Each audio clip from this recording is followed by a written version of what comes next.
Deixa eu te contar um segredinho. Tu sabia que 70% aproximadamente das informações que chegam até nós são através de gráficos? Obviamente, então, que saber interpretar gráficos é importante não só para tu passar no Enem, no vestibular e em qualquer concurso, como também para tu viver, ok? Então, no vídeo de hoje, eu vou te dar uma dica muito especial sobre gráficos que vai te ajudar em toda a física. Fica ligado nesse vídeo que está começando mais um Física em Foco!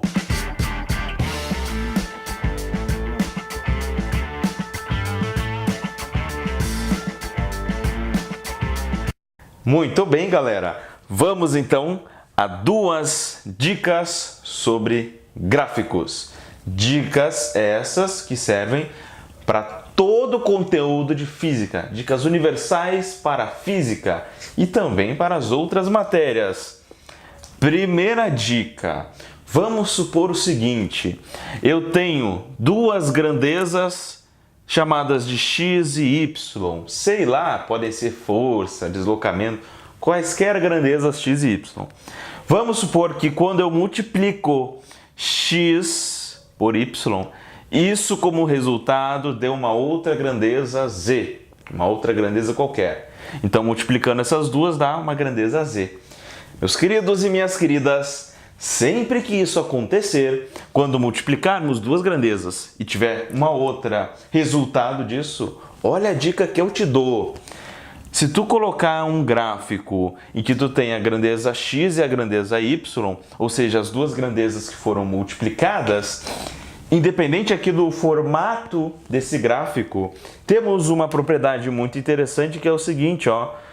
Se nós calcularmos a área desse gráfico até o eixo horizontal, a área desse gráfico será igual a essa grandeza z, que é o resultado da multiplicação entre a grandeza x e a y.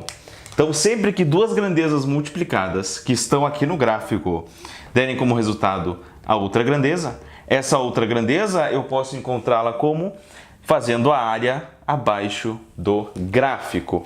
Claro, aqui foi só um exemplo, coloquei uma área estranha. Pode aparecer para ti a área de um retângulo, de um triângulo, de um círculo, ok? Várias figuras, mas eu quero só que tu tenha em mente isso aqui da área. Muito interessante.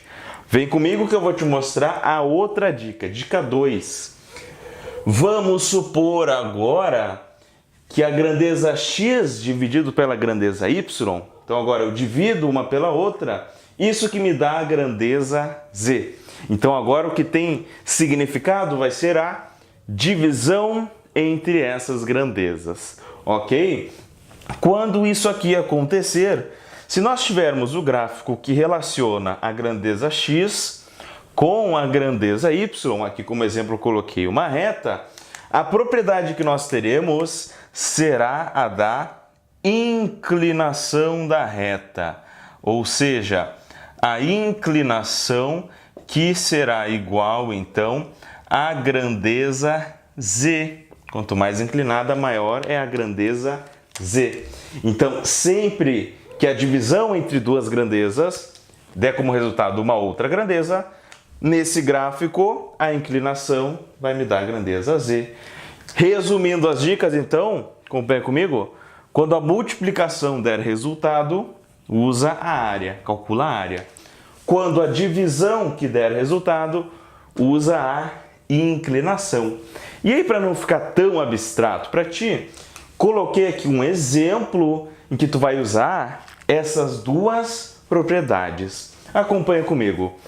Nós temos aqui um gráfico de velocidade, V de velocidade por tempo. Gráfico muito comum aí na cinemática, certo? Vamos supor que o gráfico velocidade por tempo de um certo movimento acabou dando uma reta, ok? Então uma coisa linear, velocidade crescendo junto com o tempo, certo? Olha só, acompanha comigo uma coisa. Lá na cinemática nós aprendemos que variação da velocidade pelo tempo é a aceleração, certo? Pô, quando eu dividi essa grandeza, velocidade, por tempo e deu o resultado dessa divisão, que é a aceleração, qual é a conclusão que nós chegamos?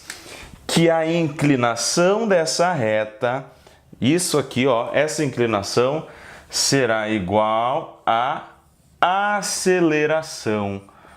Então, a inclinação do gráfico velocidade por tempo nos dá a aceleração. Olha só que legal. Mas não para por aí, porque tu nota comigo, e se ao invés de dividir uma grandeza pela outra, eu multiplicasse elas? Multiplico velocidade vezes tempo. Por velocidade vezes tempo é distância percorrida. Lá do movimento retilíneo uniforme, Deus vê tudo. Agora, relaciona com o que tu acabou de ver aqui. Se eu multipliquei velocidade vezes tempo e o resultado deu uma grandeza que é distância, qual é a conclusão que nós podemos tirar então? Que quando nós calcularmos essa área aqui, a área do gráfico até o eixo horizontal, o que vai significar esta área? A distância percorrida. Olha só então que interessante um exemplo que nós tiramos aqui, em que no mesmo gráfico a gente pode ter as duas propriedades da área e da inclinação, dependendo do que a gente faz. Beleza? Então grava sempre isso contigo. Quando tu pega um gráfico, analisa, olha as duas grandezas que estão representadas aqui. Se tu multiplicando elas, tu obtém uma outra grandeza, essa grandeza é igual à área desse gráfico. Se tu dividindo essas duas grandezas, tu teve uma outra grandeza, como aqui, essa grandeza vai ser a inclinação da reta. Tu pode usar isso para toda a física, tu vai ver isso em trabalho e energia, em eletricidade e em todos os assuntos de física. Muito bem? E aí, tu gostou desse vídeo? Foi útil para ti? Se tu gostou, não te esquece de dar um gostei aqui embaixo, compartilha esse vídeo nas tuas redes sociais, se inscreve no canal e ativa o sininho para receber as notificações. Siga a gente no Instagram e no Facebook. Dá um tchau pro Sor agora. Tchau!